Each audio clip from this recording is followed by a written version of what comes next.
Meu nome é Renata Schmidt. E eu sou Natália Salazar. Agora sim a gente confundiu os últimos ouvintes que ainda sabiam quem a gente era. Agora sim a gente confundiu. A gente bugou todo mundo, né? Bugou todo mundo. Ou ninguém percebeu. Olha. Gente, eu sou a Natália Salazar. E eu sou a Renata Schmidt. E esse é o podcast Pátria Amada Criminal. Sejam bem-vindos. Bem-vindes. E assim, segunda parte do Darwin Awards. Vamos direto ao assunto, porque eu tô curiosíssima pra saber a parte 2. Essas histórias loucas. Exato. Se você chegou agora, Nath, resume pros nossos ouvintes o que são os Darwin Awards. Gente, os Darwin Awards são um prêmio dados a pessoas que morreram de formas... Eu não quero dizer estúpida, porque a gente não pode falar mal dos mortos. Mas assim, morreram de forma... Pra citar o médico legista do episódio passado, de forma desaventurada. Tiveram desaventuras. Tiveram acidentes que poderiam ser evitados usando lógica, bom senso e pelo menos dois neurônios. Pois é, gente. Mas vale o adendo de que nós descobrimos no episódio passado que tanto eu quanto a Renata poderíamos acabar no Darwin Awards se a gente tivesse interagido com os animais que a gente tentou interagir enquanto bêbadas. Então, não há julgamentos nesse episódio. A gente tá aqui só para analisar as mortes, rir da cara das pessoas que tiveram tamanhas desaventuras, mas sem julgamento, porque podia ser a gente. Não, mano, eu parando pra pensar agora, eu acho que assim, o destino... Vamos lá, gente, momento Renata Mística. O destino é uma coisa muito sábia. Porque se a gente fosse amiga... A gente tava na mesma cidade.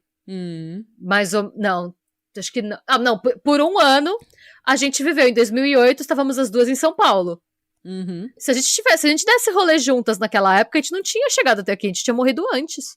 A gente tinha morrido antes, Porque todas as...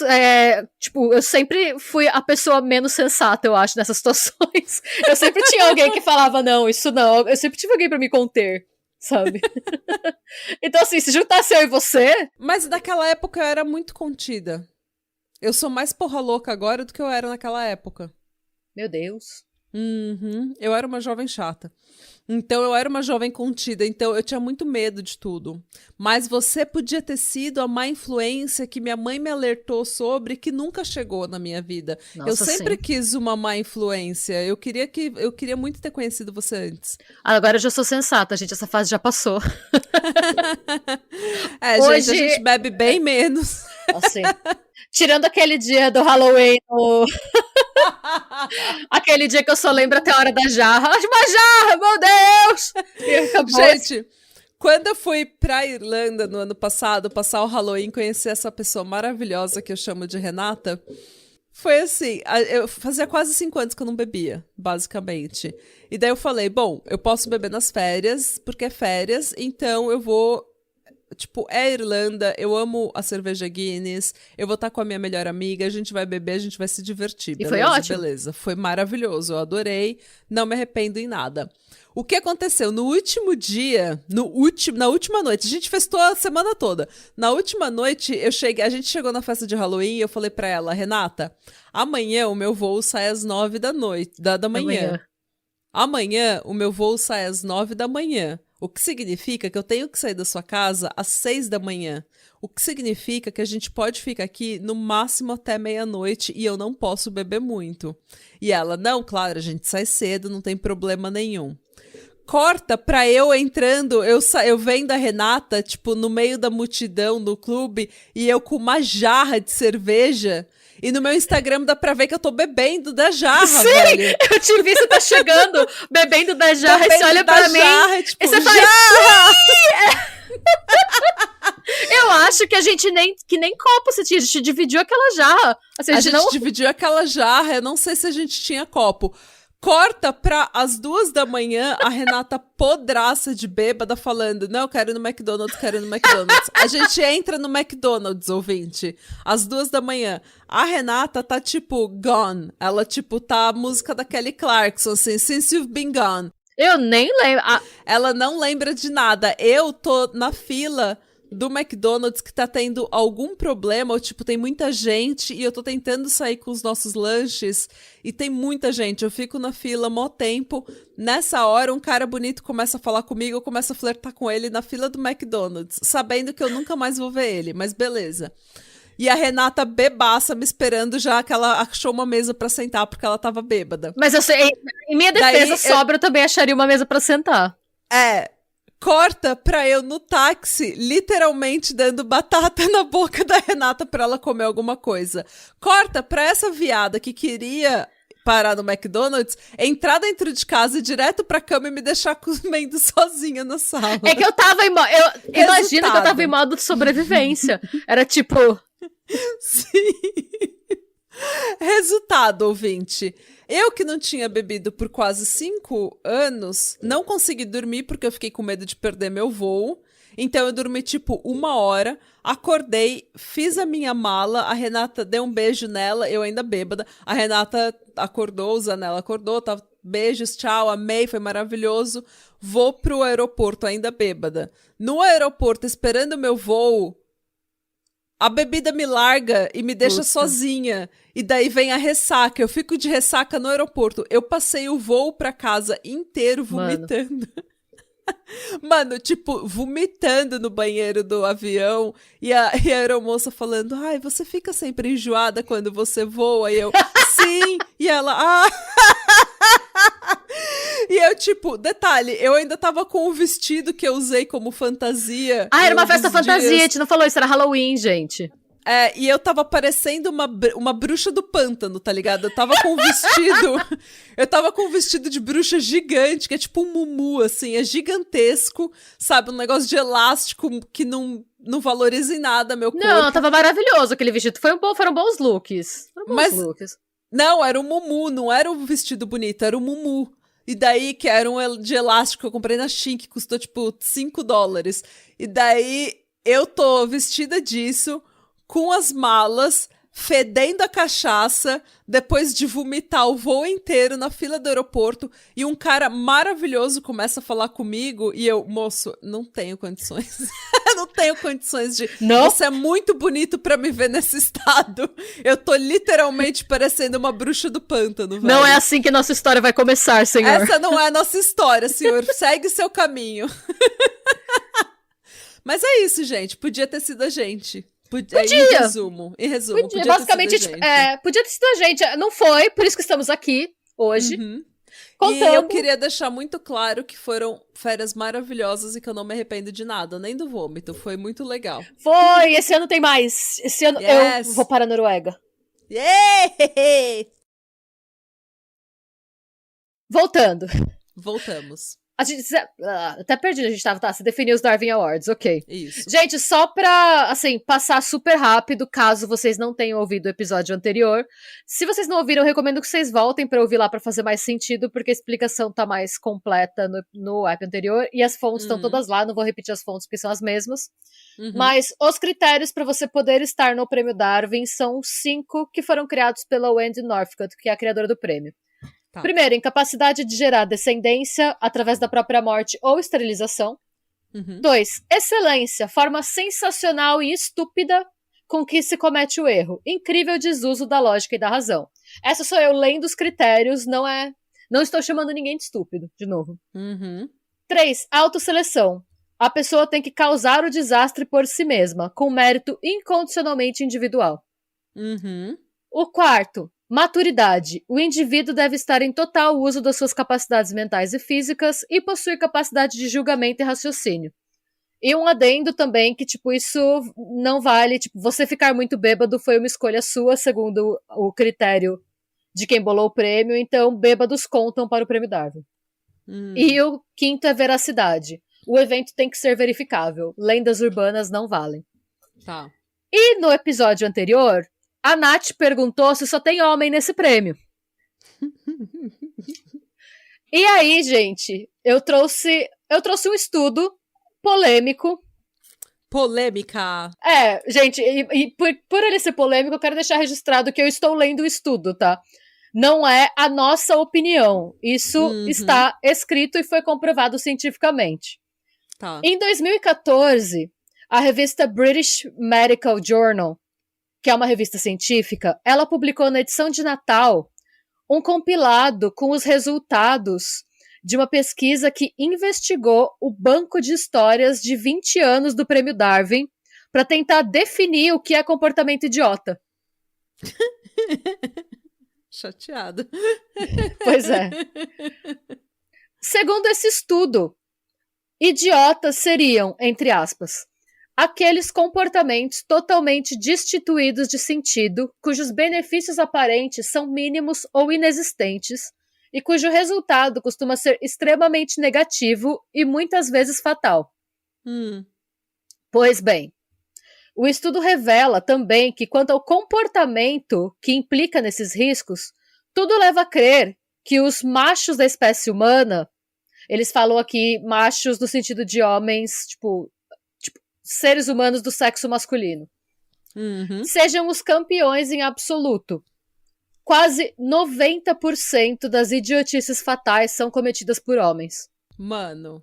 É a primeira vez em que a estupidez do homem é confirmada por um estudo baseado em análise científica sistemática. Isso é o estudo falando, não sou eu. Polêmico. Sim, Verdadeiro? porque decide. foi comprovada, não. Os dados estão aí.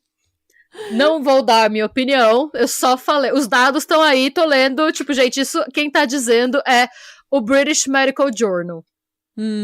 Fica então esse pronto. registro. Então pronto. Não tá satisfeito, vai lá dar hate no British Medical Journal. Gente, isso é com eles, não com a gente. Eu só trouxe o estudo aqui. Tanto é que vou trazer aqui um caso de... Vou começar de boa pra aquecer com o caso de uma mulher. A gente só sabe o primeiro nome dela. O nome dessa mulher é Tamar. Quando tudo aconteceu, ela tinha 32 anos. E Tamar tinha um MBA em Harvard, tá? Ué? Então, assim, Tamar era uma mulher muito estudada. Mas em 2003, Tamar decidiu andar numa montanha-russa em Indiana, nos Estados Unidos. Tamar, uma louca por adrenalina, tava lá se divertindo a valer. E ela achou que era uma boa ideia e que ia dar, tipo, um toque a mais na experiência se ela tirasse o cinto de segurança e sabe quando você se joga com a mãozinha pra cima na montanha-russa? Só que ela achou que o melhor momento pra fazer isso seria quando a montanha-russa estava no seu ponto mais alto. Ai, Tamar. Ela foi arremessada pra fora da montanha-russa, gente, e não sobreviveu. A gente precisa falar sobre Harvard. Quais são os critérios de aprovação? A gente sabe que... Eu não sei do que era o MBA dela, mas com certeza não era em física, porque... Gente... sei lá. Não é nenhuma questão de, tipo, estudar... Eu sou péssima em física, isso é ter um pouco de juízo e ter uma noção, né? Mas, bem... Esse foi só pra aquecer rapidinho aí, uma quedinha na montanha-russa, de boas. Pra mostrar que mulheres também erram. Mulheres também erram, gente. A gente, às vezes, não é sempre. Eu até... Depois que eu vi esse estudo, eu pesquisei bastante nos arquivos do prêmio, mais caso de mulher, mas não tem jeito. As mortes dos homens são muito mais bizarras. Eu não sei explicar. Quer dizer... Homem tem uma audácia, né? Tem uma audácia. Uma audácia diferente, exatamente. uma energia diferente. Eu descobri pelo meu marido, ele me contou que tem vários tipo, perfis no Instagram e páginas no YouTube que chama, tipo, por que os homens vivem menos, que são, tipo, vídeos de homem fazendo coisa idiota, assim. Tem bastante, é um meme. Então, esses devem ser, tipo, os pré-finalistas do Prêmio Darwin. Pois bem, agora a gente vai pra 18 de dezembro de 2005, na África do Sul. 2 assaltantes estavam praticando uma série de furtos numa multidão. Você considera uma série de furtos um arrastão? Eu fiquei com essa dúvida quando eu tava escrevendo. Quantos estavam praticando? 2? Eram 2 assaltantes, mas eles estavam furtando, tipo, sabe que nem acontece em São Paulo, quando você tá em bloquinho, que de repente some o celular de todo mundo em volta? Sim, eu consideraria um arrastão. Tá. Então era isso, gente. Eles estavam praticando aí um arrastão na multidão. E quando eles chegam num determinado casal, o que acontecia? Eles estavam puxando os celulares e quando alguém percebia, eles colocavam uma faca na barriga da pessoa e falavam pra pessoa não se mexer. Eita. É, pesado. Quando eles chegaram num determinado casal, uma mulher que sentiu a faca, essa mulher começou a gritar. E no que a mulher começou a gritar, os assaltantes fugiram correndo. Mas um deles não tava, assim, tão em boa forma quanto o outro, tá? O outro que tava, sei lá, o assaltante fitness, o assaltante torado, marombeiro, só correu e sumiu na neblina. Tá. O assaltante não fitness, de repente, ele começa a correr, né? A galera começa a gritar, todo mundo apontando por onde ele foi, e ele começa a sentir aquela pontada do lado do corpo, sabe? Quando você correu demais, sem preparo. E aí ele pensou, mano, não consigo mais correr. Eu preciso, tipo, pular, eu preciso me esconder, preciso ver o que eu tenho no meu ambiente pra me ajudar, né, a fugir dessa presepada. E aí ele viu uma cerca. E aí ele só falou, pronto, já era. Pulou a cerca, correndo, assim. Era uma cerca alta, mas ele pensou, pular a cerca é muito mais fácil do que correr mais. Pulou a cerca, desceu, pensou, yes! Consegui. Olhou em volta, ninguém me seguiu. Só que ele esqueceu que ele tava no zoológico de Blow and Fountain. Mano. E na hora que ele fez yes! E olhou em volta, ele percebeu que ele tava a 10 metros de um grupo de tigres de Bengala. E agora, José? Os tigres não perderam tempo quando viram que eles tinham um novo brinquedo na jaula. Claro. E assim, gente, esses zoológicos maiores, as jaulas são bem grandes, tem muita área, e tem muita coisa até pros bichos. Sempre tem um espaço meio que pro bicho entrar quando o bicho tá cansado e quer se esconder pra não, sabe? Sempre tem um lugar pro bicho meio que fugir da vista de um monte de gente quando ele tá estressado. E eu não sei se por tédio, eu não sei por quê, mas os tigres, enquanto brincavam com ele, e com ele, eu não digo que ele era parte da brincadeira, ele era o brinquedo, levaram ele pra parte escondida. Né? Gato e gato, exatamente. Os tigres arrastaram ele pra área escondida da jaula, né?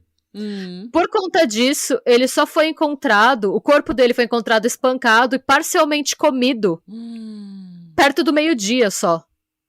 Um porta-voz do zoológico disse que ele só foi achado porque os tigres tinham sido alimentados na tarde anterior. Caso contrário, não teria sobrado nada dele. Nem tecido. Então, eu li em algum lugar, eu não lembro agora onde que eu vi, mas tipo, mesmo que os zoológicos, que os bichos tenham sido alimentados, muitos animais têm um instinto de caça que eles precisam usar e que não são usados quando eles estão num zoológico. Então, por mais que eles sejam alimentados, eles vão querer caçar e brincar com o novo brinquedo deles, porque é o instinto deles que eles nunca usam dentro de uma jaula. Então, aquele instinto que é oprimido vem à tona. Eu vi, eu não sei se é assim em todo zoológico já, tá? Eu vi no de Dublin, a última vez que eu fui lá, que por conta disso, hoje os zoológicos são um pouco diferentes do que eram, tipo, há 1 ou 2 décadas. Hoje, quando você vai, você vê que eles não dão a comida. Tipo, o que eles fazem é que eles põem pedaços da comida em situações e lugares em que eles têm dificuldade para alcançar, obviamente não é a mesma coisa que... Mas pra eles usarem um pouco o instinto. Pra eles brigarem pra comer. Pra eles terem desafio, pro processo pra comida não ser dada pra eles. Pra eles terem que pular. Quando eu só sei disso porque eu fui ver algum bicho no zoológico daqui e tinha uns pedaços de carne, eu acho que era de cervo ou de bode, pendurados, assim. Parecia um açouguão, sabe? E é uma coisa que perturba um pouco, né? E eles tinha uma explicação, tipo, no painel do zoológico, que eu acho que é uma coisa que deve ficar lá sempre, explicando o que é os pedação de carne com corda, que era pro bicho ter que pular e ficar agarrando, tipo, pedaços de carne pra... Que é pra usar o instinto de animal mesmo dele, porque isso também acalma, é uma forma de aliviar estresse. O Zoológico de Dublin é bem interessante. Se alguém tiver por aqui e nunca tiver ido, eu recomendo. Ele é um dos maiores da Europa, se não for o maior da Europa. E eles têm um trabalho de preservação de simular o habitat do animal. Então, por exemplo, quando você vai ver girafa, zebra e, se não me engano, elefante, eles ficam no mesmo espaço de exposição. Eles têm um centro que reproduz a savana africana. Ah, legal. Todos os animais ficam juntos pra eles meio que sentirem que estão no mesmo ambiente. Tem um espaço absurdo, assim, é muito bonito. Ah, legal. Se você gosta desse tipo de passeio, né? Fica a dica, já que estamos falando muito do zoológico. É. Mas agora... Uma dica é não vá bêbado e não tente incomodar os animais enquanto você tá bêbado. Esse é um bom conselho nesses episódios. Nossa, pra quê? Gente, ir no zoológico bêbado, pra mim, é a definição de ideia errada. E eu acho que essa é a minha definição... Porque pensa, gente, você vai estar lá, vai ter criança gritando. Nossa. Vai ter mãe gritando com as crianças. Tem os bichos que ficam soltos. Tem aqui na Irlanda tem os pássaros que roubam lanche. Então você vai ter que lidar com a criança berrando, com a mãe berrando com a criança, com o pássaro rouba lanche. Se você vai em zoológico de outros países mais quentes, você vai ter os macacos rouba lanche também. Os macacos tem os macacos que roubam até joia. Sim. Então é muito estresse. Não vale a pena se passar por isso, sendo que existem belos ambientes chamados pubs em que você vai pra ficar bêbado. Exato. E nos quais só quem grita são os adultos. Falando nisso, gente, a gente vai pra onde? A gente vai pro país de Gales, Wales. Eu ia falar que é o país mais xoxo do Reino Unido, mas corta isso, porque mas coitados das pessoas. É que é um povo pobre. Mas, pois bem. Povo operário, um povo sofrido, povo de fé, povo marcado. Vida de Gales!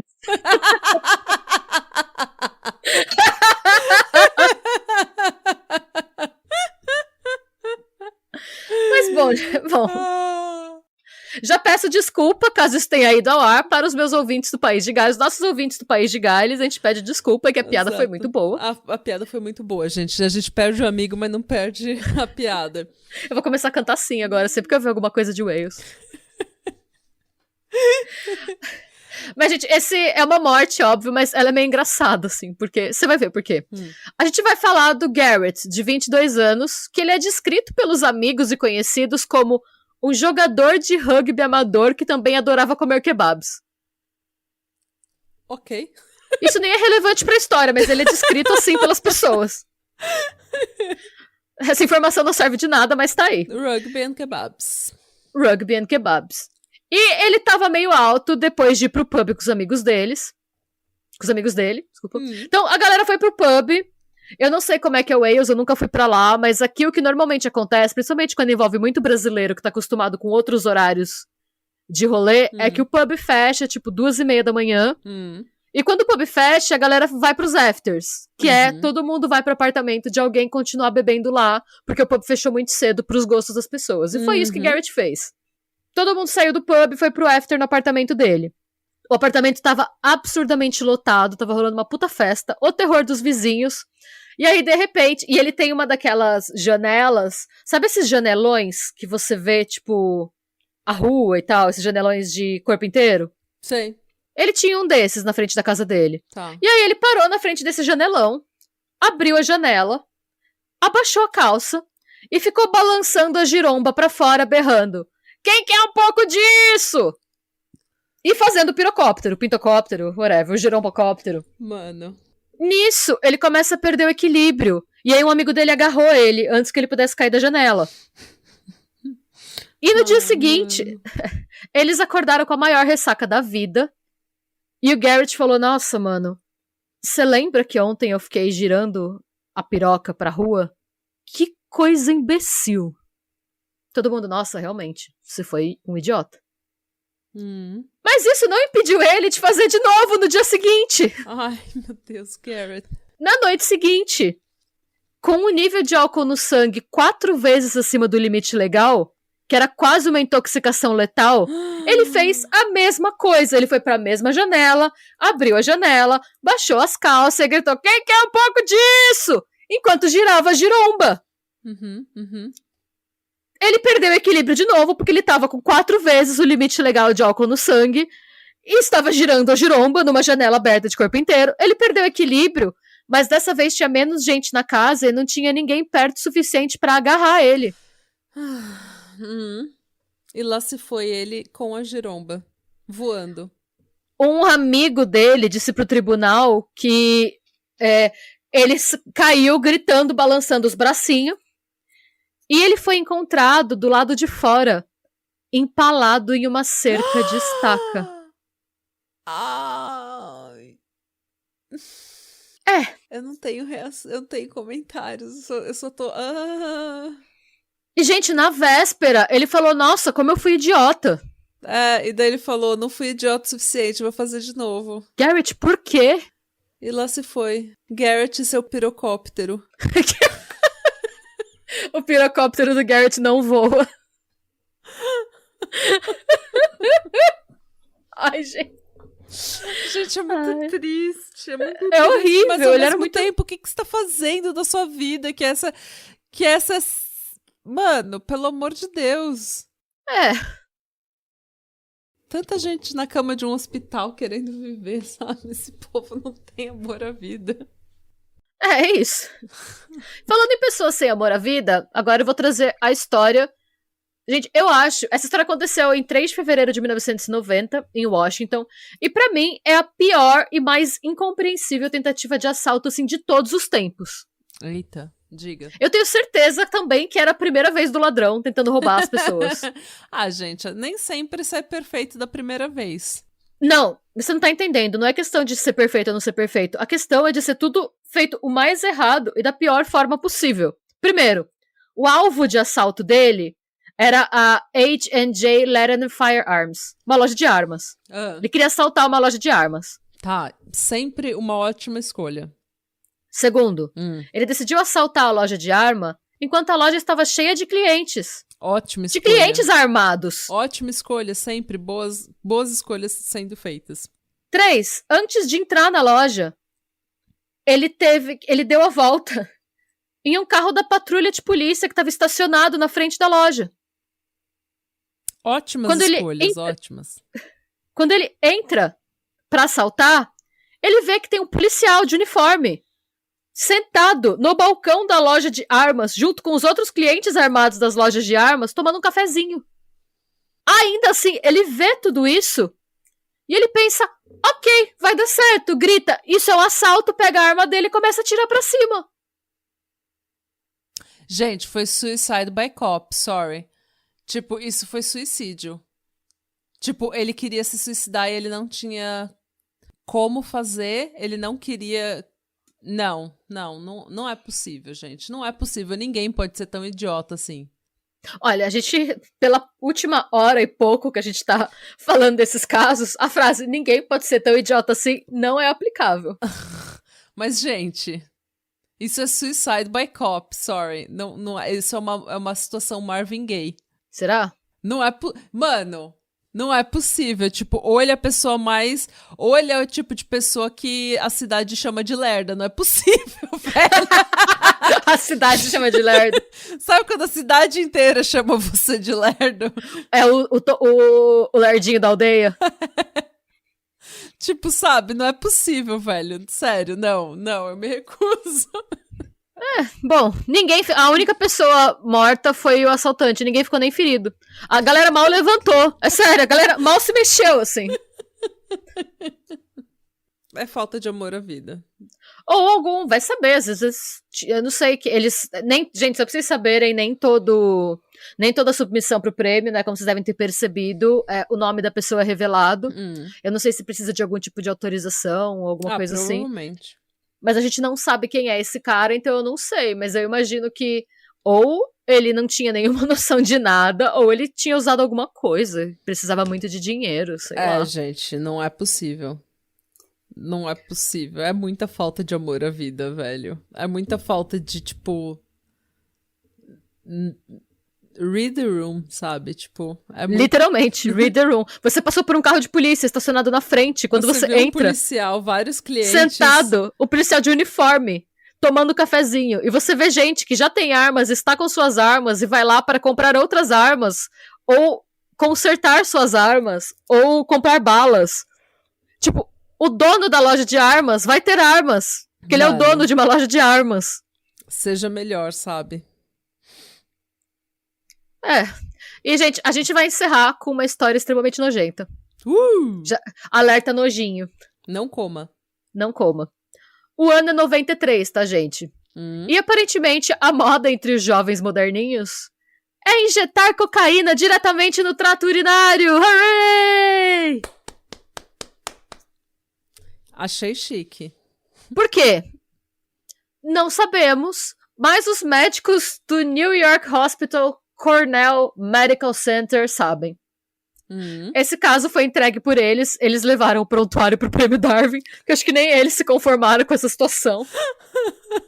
Imagina, o seu médico te reporta como, toma aqui o caso desse imbecil.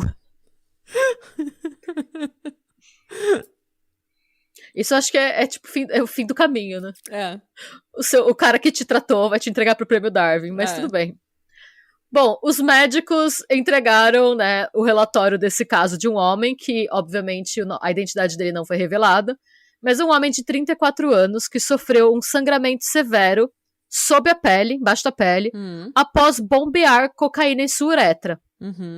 Isso levou a complicações que destruíram seu pênis, 9 dedos e parte de suas pernas. Gente do céu, pra que isso, gente? Cheira cocaína como uma pessoa normal? O Dr. Samuel Perry, que é professor de psiquiatria clínica, explica o processo. Ele falou: eles enchem um conta-gotas ou uma seringa com uma solução de cocaína e injetam no pênis. O homem tinha injetado cocaína antes de uma relação sexual em um esforço para melhorar o desempenho. Por isso que ele não cheira, que ele põe lá. Porque ele, não sei porquê, gente, é 93, faz 30 anos, meu Deus. Há 30 anos, vai ver que a galera achava que era tipo um Viagra. De que ano é o Viagra? Eu acho que Viagra veio mais tipo 96, 97. Vamos verificar. Eu acho que é pré-Viagra. Eu acho que é pré-Viagra também. 1989. E daí foi aprovado para uso médico nos Estados Unidos e na União Europeia em 98. Tá. Então foi antes. Pois bem, o homem havia injetado cocaína antes do sexo, do Sweet Sweet Love, em um esforço para melhorar o desempenho sexual. E aí ele foi internado no hospital porque o pênis dele permaneceu ereto por 3 dias. Mano. Resultando em uma dolorosa incapacidade de urinar. O termo médico para esse tipo de problema é priapismo. No terceiro dia do homem no hospital, a ereção dele, de repente, diminuiu. E no começo eles acharam que fosse um bom sinal. Mas, na verdade, isso aconteceu porque o sangue vazou para os tecidos dos pés, mãos e órgãos genitais, costas e peito. A coagulação desse sangue causou a morte dos tecidos em grandes áreas do corpo do paciente e ele foi transferido para a unidade de queimados do Hospital Cornell Medical Center de Nova York. Os médicos foram forçados a amputar as pernas dele acima do joelho e todos os dedos dele, menos um, ele ficou com um dedo. Tudo pra impedir a propagação da gangrena. E o pênis dele caiu sozinho. Nossa, o pênis dele se suicidou. Sim. Falou, foda-se. E, mano, ele se recuperou e sobreviveu. Sem pênis. Depois de passar meses se recuperando em uma clínica de reabilitação. Gente... E aí, se você fica se perguntando por quê, tem aqui... Eles explicam por quê. Porque eram médicos trazendo o caso para o Prêmio Darwin, né? Homens que injetam cocaína nos pênis relatam que isso lhes dá uma euforia sexual. Especialistas em tratamento de abuso de drogas relataram anteriormente o uso externo de cocaína como estimulante sexual. O pó de cocaína é esfregado na superfície dos órgãos genitais por homens e mulheres em um esforço para interromper a ejaculação precoce ou melhorar as relações sexuais. Aí, entre aspas, relatamos esse caso para alertar os médicos sobre esse novo método de abuso de cocaína e para descrever suas complicações raras e não relatadas anteriormente. Mano, Eles não precisavam ter falado isso pro Darwin No prêmio Award, Darwin, não. Tipo, eles podiam ter falado isso pro New York Times, sabe? Tipo, olha, um alerta, galera. Não precisava ter indicado o cara pro prêmio Darwin. Sabe o que eu acho? Achei Que eles meio pensaram petty. assim. Eu acho que eles pensaram assim: a gente quer jogar no prêmio Darwin, mas a gente precisa de uma desculpa. O que a gente vai falar? Exatamente. Vamos dizer que é pra alertar a população sobre os perigos da cocaína. Eu faria a mesma coisa, não julgo. Mas, mano, Eu, como médica, não seria uma boa médica, aparentemente. Eu faria exatamente a mesma coisa. mano, eu fiquei numa agonia. Cara, imagina o seu pênis simplesmente, tipo, pede as contas. O pênis foi a menor das preocupações, ele só caiu. O problema foi conter o resto da Então- gangrena decorrente do sangue migrando pros tecidos, né? Das extremidades do maluco. Cara, pra que isso, gente? Pra quê? Pra melhorar o desempenho sexual. Tá vendo? É por isso que morre mais homem. É. Se você quer melhorar o seu desempenho sexual, vai na internet ou vai num livro de biologia e descubra onde o clítoris é. Não precisa fazer nada disso, sabe? Para de chupar a coxa da menina e perguntar se ela gozou. Só isso, já é uma ótima. Se você encontrar o clítoris, já é um ótimo desempenho sexual. Já melhora muito. Nem tudo é sobre ereção. E o tempo que ela dura. Exato. É isso, gente. Com esse sábio conselho da mãe Natália, a gente encerra Ai, essa gente. parte 2. E mais uma vez, gente, conta o que vocês acham desse tipo de roteiro, desse formato. Vocês gostam de ver esse tipo de caso? Vocês querem Vocês que gostam quando é assim, mais descontraído, que a gente tá falando merda, a gente tá contando nossos podres e tudo. Porque é uma coisa bem férias, né? Uma coisa a gente só tá aqui tendo uma conversa, dando risada. E falando é claro sobre que... pessoas que injetam heroína líquida no pênis. Exato. É claro que tudo é muito trágico quando acaba na morte de uma pessoa, mas às vezes, gente, a gente dificulta com a empatia das pessoas, né? Como eu que tentei acordar um texugo. Ou a Renata que tentou falar com Com o cavalo que eu achei que era um caracudo, unicórnio, sei lá. que ela achou que era um unicórnio porque ela tava muito bem louca. Conta pra gente também os seus podres. Por que que você fica... Gente, essa é a enquete. Por que que você seria nomeado ao Darwin Awards? Conta pra gente no Nossa, Instagram sim! uma história ou manda pra gente no e-mail por que que você seria patramadapod@gmail.com. Só no e-mail, gente. Pelo amor de Deus, não manda todo no Instagram, porque senão... A gente perde.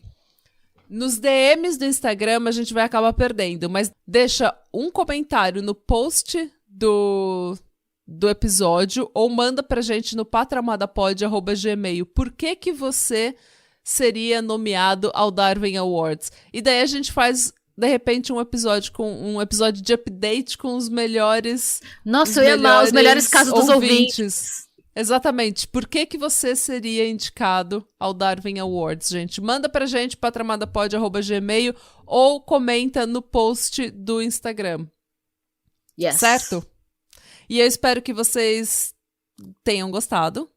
Eu espero que vocês não injetem cocaína nos pipis de vocês. Nem nas periquitas, nem nas Nem nas perseguidas, nem pequinhas. nos perseguidos.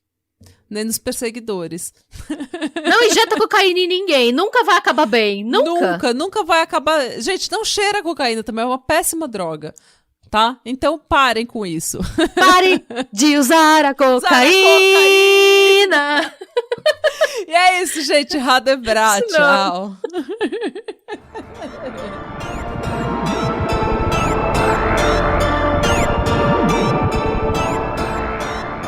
E se você gostou desse episódio e quer receber conteúdo exclusivo sem comerciais, vá até a Orelo para se tornar um apoiador do Pátria.